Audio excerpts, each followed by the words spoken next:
আসসালামু আলাইকুম। সকাল সকাল ঘুম থেকে উঠে রওনা দিলাম রানীনগরের পথে, কারণ নানিকে কয়েকদিন ধরে দেখার খুবই ইচ্ছে হচ্ছিল।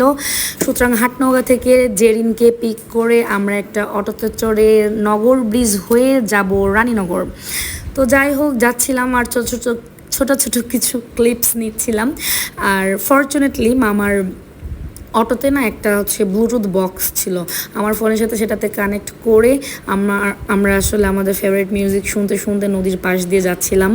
আর বরাবরই পানি বা নদী আমার কাছে খুবই ভালো লাগে। আমি বারবার এটা নিয়ে গল্প করছিলাম। আমাদের গল্প শোনাতে একটা আন্টি বলেই বসলো যে তোমাদের বাড়ির পাশে কি নদী নাই? জেরিন তো হাসতে হাসতে বলেই দিল, আন্টি নদী তো দূরের কথা, আমরা তো একটা পুকুরও পাই না। যাই হোক, অস্বাভাবিক সুন্দর পরিবেশের মধ্য দিয়ে আমরা সামনে এগোচ্ছিলাম। নেক্সট আমরা চলে আসলাম নগর ব্রিজ।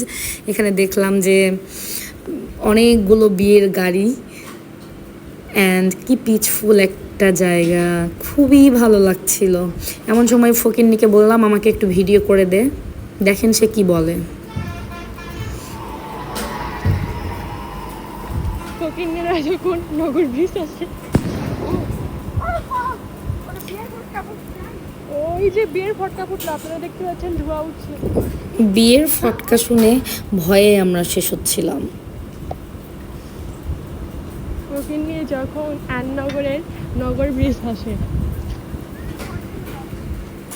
যাই হোক, আমার অসভ্য ক্যামেরাম্যানকে আমি কিছু ভালো ভালো পিকচার অ্যান্ড ভিডিও নিয়ে দিয়েছিলাম, যদিও সে আমার সাথে বেইমানি স্বরূপ উল্টাপাল্টা ভিডিও করেছে।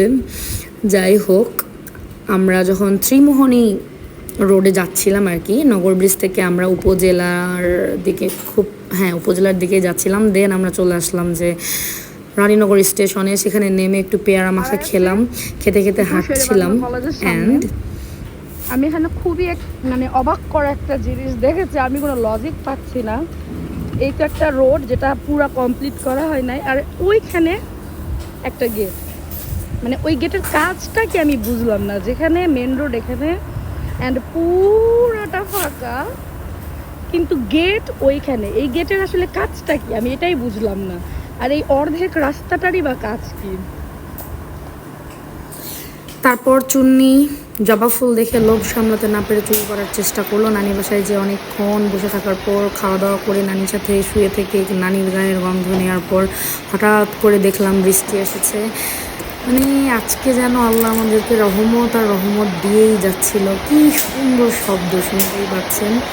আমরা এরকম বারান্দায় বসে দেখছিলাম, দেখতে দেখতে আসলে আর কন্ট্রোল হলো না। দুই বোনে প্রথমে এরকম পা ভিজাচ্ছিলাম, তারপরে আমরা আরও কন্ট্রোললেস হয়ে ছাতা নিয়ে নেমে গেলাম পানিতে, যেন মাথা না ভিজলেই হয়।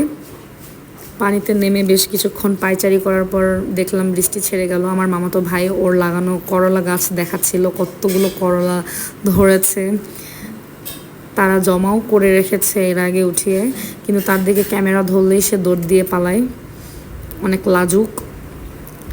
যাই হোক, সব শেষে নানিকে বিদায় দিয়ে চলে আসছিলাম। দেখেন সুন্দরী লিপস্টিক দিচ্ছে, এদিকে নানি মায়া ভরা চোখে তাকায় আছে। আমরা স্টেশনে আসার পরেও দেখি আমার নানি আসছেই আমাদের পেছনে পেছনে, মানে যত দূর থেকে আমাদেরকে দেখা সম্ভব তত দূর থেকে বুড়ি আমাদের দিকে তাকিয়েই আছে না, মানে তার যেন মন ভরছে না আমাদেরকে দেখে।